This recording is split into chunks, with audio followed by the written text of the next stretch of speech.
La primera pregunta que me gustaría realizarla y que me ha sorprendido mucho es que la protagonista se rompe, digamos, el pie, los ligamentos, pero ella también está rota debido a esta relación que tiene con esta persona casada.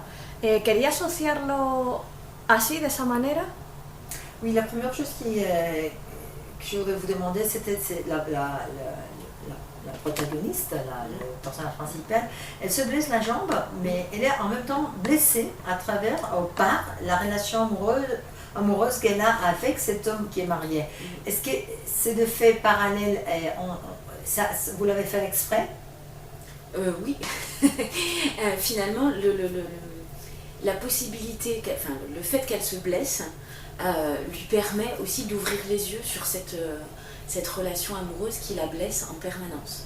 Sí, efectivamente esto es algo que ha sido premeditado, porque el hecho de que ella se lesione le permite abrir los ojos con relación a esta relación que la hiere constantemente.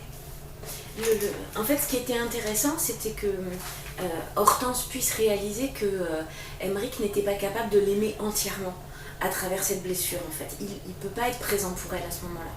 Y de hecho, lo que era interesante es que Hortense se diera cuenta que Emmerich no podía amarla plenamente y totalmente, es decir, cuando ella se lesiona, él no puede dedicarle todo lo que necesita ella. Finalement, il faut qu'il y ait un problème pour qu'elle se rende compte qu'il ne puisse pas assumer les problèmes avec elle.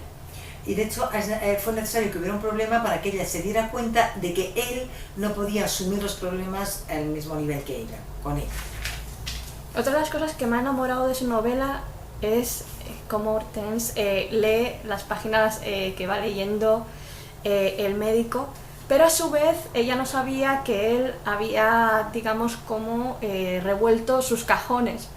¿Eso también fue, digamos, premeditado? ¿Lo tenía en mente hacer eso? Est-ce que vous avez fait aussi exprès il lit le journal, elle, mais elle ne savait pas en même temps qu'il avait fouillé dans ses tiroirs.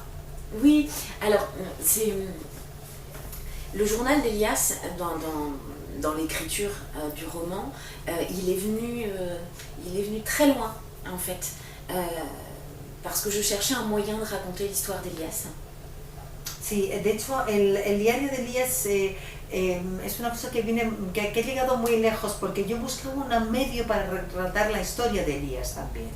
Et je trouvais ça intéressant finalement que lui mette du temps avant de découvrir aussi qu'elle lisait, et parce que leur relation se nouait aussi, et un petit peu dans le secret et en même temps dans le regard que l'un et l'autre se portaient.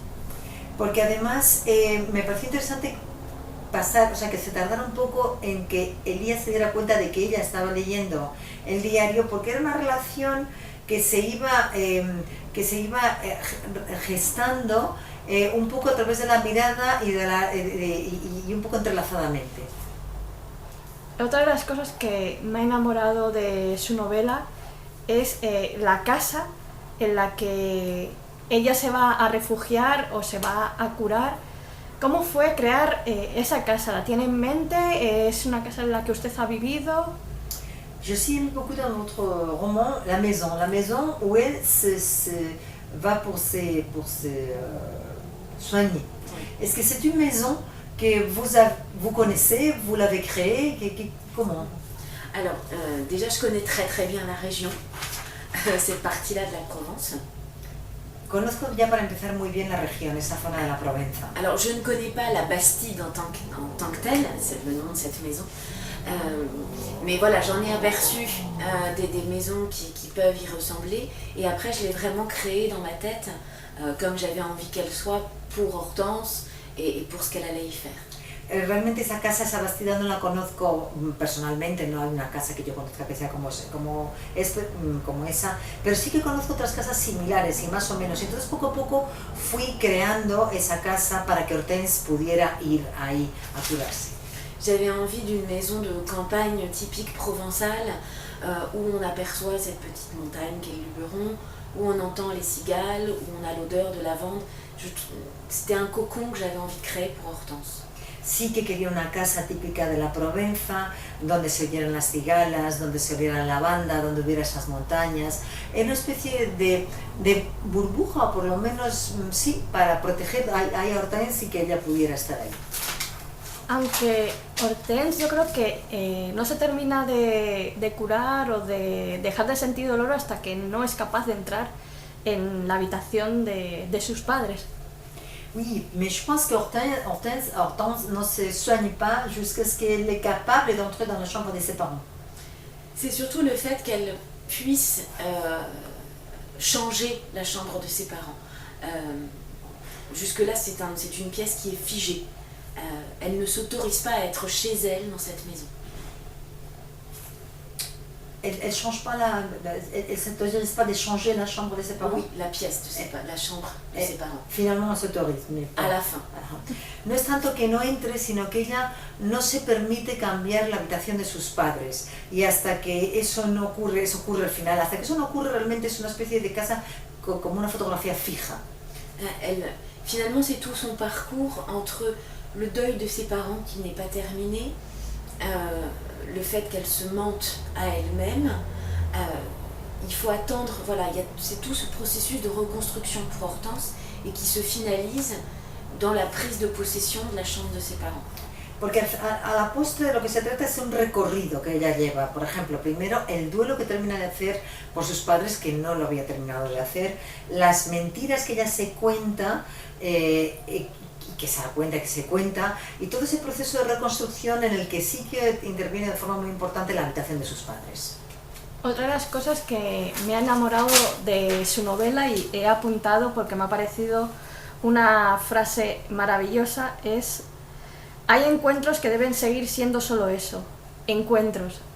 Ella lo sabía, estaba abocada a este, digamos, fracaso, pero esta frase es maravillosa. ¿Cómo se le ocurrió?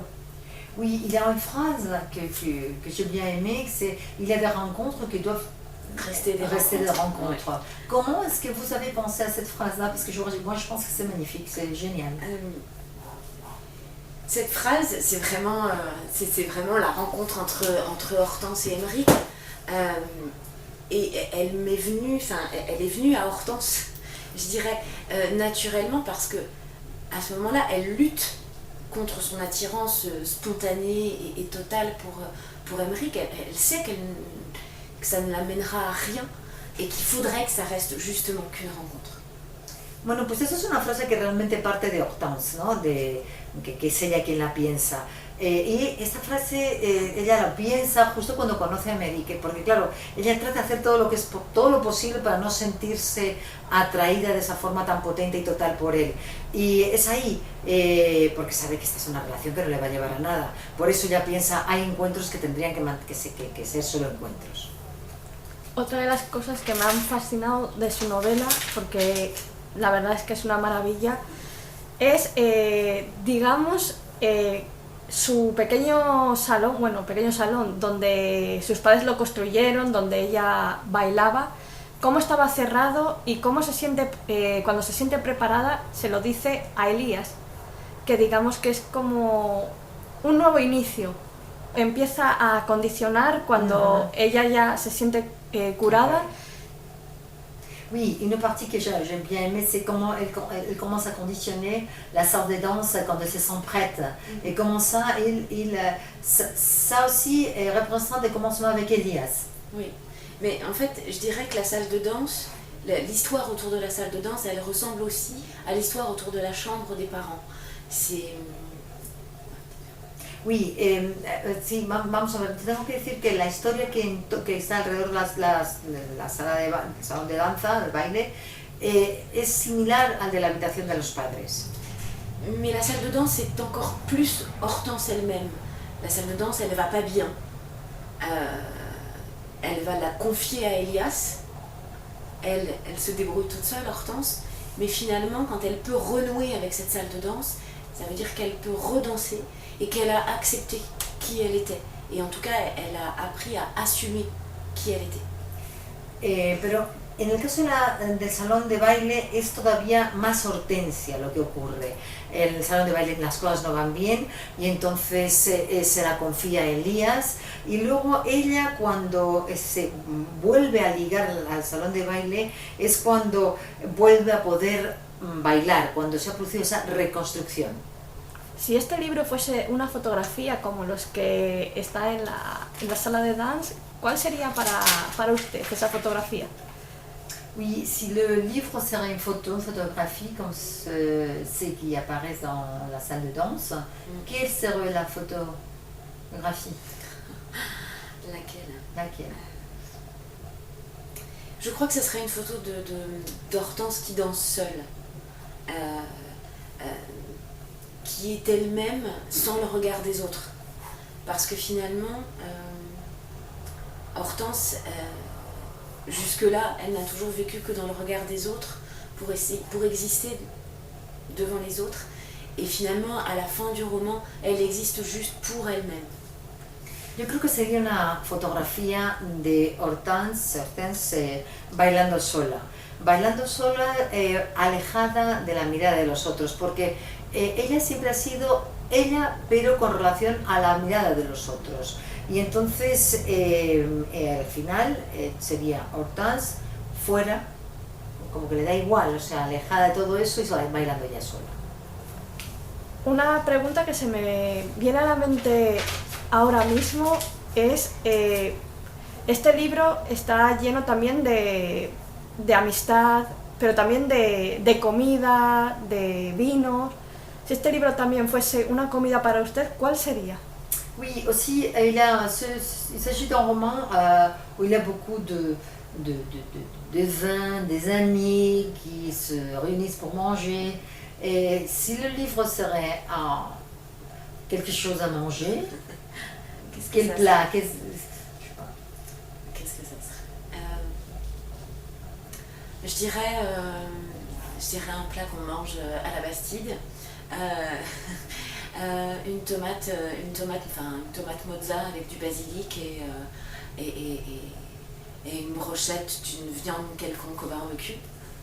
Pues yo diría que es un plato que se come mucho en la Bastida, que es tomate con mozzarella y albahaca, acompañado de cualquier carne a la brasa. Otra de las cosas que me ha sorprendido es cómo trata usted, cómo las mujeres también pueden ver el tema de infidelidad y cómo Hortense, ella se da cuenta de cómo su mejor amiga de la infancia y de todo no la juzga, pero otras personas sí que la juzgan. ¿Cómo ha sido como la balanza, tener unas personas que sí que la juzguen y otras que no, porque son realmente sus amigas? Todas son amigas. Oui, aussi, par rapport à la question des femmes et l'infidélité, Hortense a des amis, il y a des amis qui la jugent, des amis qui ne la jugent pas. Comment est-ce qu'elle vit ça? C'est l'existence des deux choses. Alors, Hortense, elle sait qu'avec Bertie, ça va faire mal, pour commencer. Et avec Cathy, il n'y a pas de jugement. Cathy ne la juge pas. Cathy souffre pour elle, mais Bertie souffre aussi. Mais Bertie est plus entière, elle est raide, elle ne cherche pas à comprendre ce que vit Hortense. Sí, efectivamente con Bertie la cosa es infernal, por así decirlo. Katy, sin embargo, no la juzga, sufre por ella. También Bertie sufre por ella, pero Bertie es más rígida, tienes cosas como, sí, más rígida.